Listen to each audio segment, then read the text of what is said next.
Welcome to విధ్వంసం files. ఇంగ్లీష్లో ఒక వాడుక ఉంది, మోర్ లాయల్ దాన్ కింగ్ హిమ్సెల్ఫ్. అంటే రాజుగారి కన్నా ఎక్కువ రాజభక్తి ఉండడం అన్నమాట. దీనినే మరో రకంగా కూడా చెప్తారు, more Christian than Christ himself. క్రీస్తు కన్నా గొప్ప క్రైస్తవుడు అని చెప్పడం.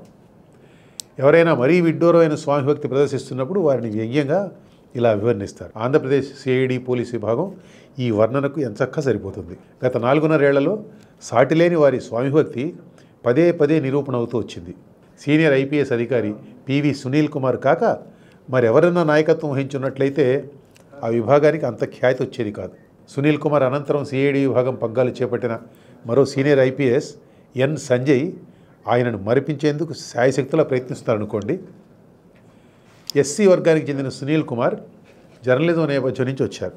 యువకుడిగా కొంతకాలం పశ్చిమ గోదావరి జిల్లా మార్టేరు నుంచి విలేకరిగా పనిచేశారు. ఆ రోజుల్లో డిటెక్టివ్ నవలు బాగా చదివేవారట. అప్పట్లో ఆయన సహచరులుగా ఉన్న విలేకరులు చెప్పారు. ఈ సునీల్ కుమార్ స్వయాన రచయిత కూడా.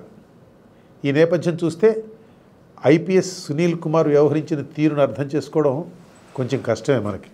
ఎటువంటి నేపథ్యం నుంచి వచ్చాడో ఒకసారి ఆలోచిస్తే, పేదలు దళితుల హక్కుల పట్ల సహానుభూతి చూపిన వ్యక్తి చట్టబద్ధ పాలన నిలువులోతున పాతిపెట్టడాన్ని మనం ఎలా అర్థం చేసుకోవాలి? అసలు ఆ సహానుభూతే నాటకం అనుకోలేము. మరి సునీల్ కుమార్ అనగానే మనకు వైసీపీ తిరుగుబాటు ఎంపీ రఘురామకృష్ణరాజుపై కస్టడీలో 3rd డిగ్రీ ప్రయోగం గుర్తుకొస్తుంది.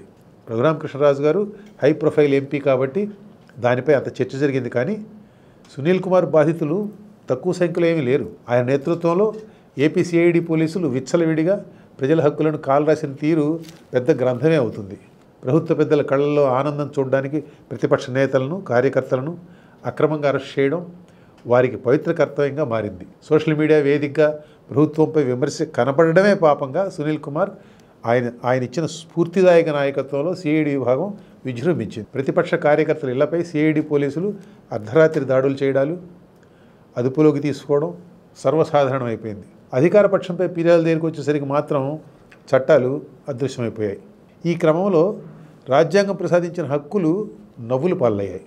ఆ విభాగం సిగ్గు విడిచిన తీరు చూడాలంటే న్యాయమూర్తులపై దూషణల ఉదంతం ఒక్కటి చాలు. ఆంధ్రప్రదేశ్ సిఐడి విభాగం సునీల్ కుమార్ గారి స్ఫూర్తిదాయకమైన నాయకత్వంలో ఎలా వ్యవహరించింది తెలుసుకోవాలంటే, అధికార పక్షానికి మద్దతుగా ఇంత నిస్సిగ్గుగా వ్యవహరించడానికి వెనుకున్న ప్రేరణను అర్థం చేసుకోవడం కూడా కొంచెం కష్టమే మనకి. సునీల్ కుమార్ దళిత క్రైస్తవుల సభలలో చురుగ్గా పాల్గొన్న వ్యక్తి. దళితులకు రాజ్యాధికారం దక్కాలని తన ప్రసంగాల్లో గట్టిగా వాదించిన వ్యక్తి. యూట్యూబ్లో ఆయన ప్రసంగాల వీడియోలు చాలా ఉండేవి. సిఐడి బాస్గా సునీల్ కుమార్ వ్యవహార శైలి చూసిన తర్వాత ఆయనపై ఫిర్యాదులు వెల్లువెత్తాయి. సర్వీసులో ఉండి ఆయన చేసిన ప్రసంగాలను కొందరు కేంద్ర హోంశాఖ దృష్టికి తీసుకువెళ్లారు. అంబేద్కర్స్ ఇండియా మిషన్ అనే స్వచ్ఛంద సంస్థ పెట్టి ఆ వేదిక నుంచి ఆయన హిందువులకు వ్యతిరేకంగా విద్వేష ప్రచారం చేస్తున్నారని కేంద్రానికి ఫిర్యాదులు వెళ్ళాయి. దానితో హడావుడిగా ఆ వీడియో కంటెంట్ మొత్తం డిలీట్ చేశారు. ఎస్సీ రిజర్వేషన్పై ఐపీఎస్ సంపాదించిన వ్యక్తి క్రైస్తవుడిగా వ్యవహరిస్తున్నారని ఎంపీ రఘురామకృష్ణరాజు కూడా ఫిర్యాదు చేశారు.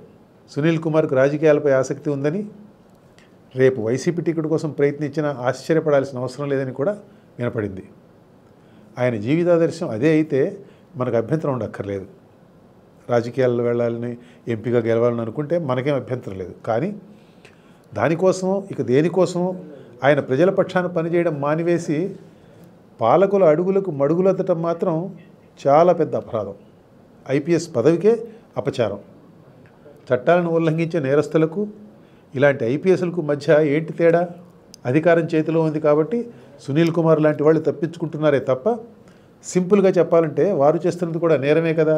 సిఐడి విభాగం అధిపతిగా సునీల్ కుమార్ ప్రతిపక్ష నేతలను వేధించేందుకు చట్టాలను దుర్వినియోగం చేస్తున్నారంటూ గూడపాటి లక్ష్మీనారాయణ అనే హైకోర్టు న్యాయవాది 2022 అక్టోబర్లో కేంద్ర హోంశాఖకు ఫిర్యాదు చేశారు. దానిపై తగిన చర్యలు తీసుకోవాలంటూ 2023 ఫిబ్రవరిలో హోంశాఖ ప్రధాన కార్యదర్శి జవహర్ రెడ్డికి లేఖ రాసింది కేంద్ర హోంశాఖ. ఆయన దానిని డీజీపీకి పంపించారు. సునీల్ కుమార్ అక్రమంగా వ్యవహరించిందే అధికార పక్షం తరపున అయినప్పుడు ఆయనపై ఈ ప్రభుత్వం చర్య తీసుకుంటుందా? ఇట్లాంటి లేఖలు రాసి కేంద్రం అప్పుడప్పుడు మనల్ని నవ్వించే ప్రయత్నం చేస్తుంది. ఎలాంటి ప్రలోభాలకు లొంగకుండా చట్టాల అమలుకు పూచీపడాల్సిన వ్యక్తి ఇంతగా దిగజారి వ్యవహరించినందుకు ప్రభుత్వ పెద్దలు మెచ్చి మేకతోలేమీ కప్పలేదు. 2023 జనవరిలో అకస్మాత్తుగా బదిలీ చేశారు. డీజీపీ ర్యాంక్ అధికారిని అవమానకరంగా జీఏడీలో రిపోర్ట్ చేయమన్నారు. సునీల్ కుమార్పై ఏలిన వారికి హఠాత్తుగా ఎందుకు కోపం వచ్చింది? ఆయన తన రాజకీయ ప్రత్యర్థితో మాట్లాడే ప్రయత్నం చేశారని తెలియడంతో ముఖ్యమంత్రి కినుక వహించారని వినపడింది. ఈ పుకారే కనుక నిజమైతే అది మన అవగాహనను మరింత లోతుకు తీసుకువెళ్తుంది. అవునా?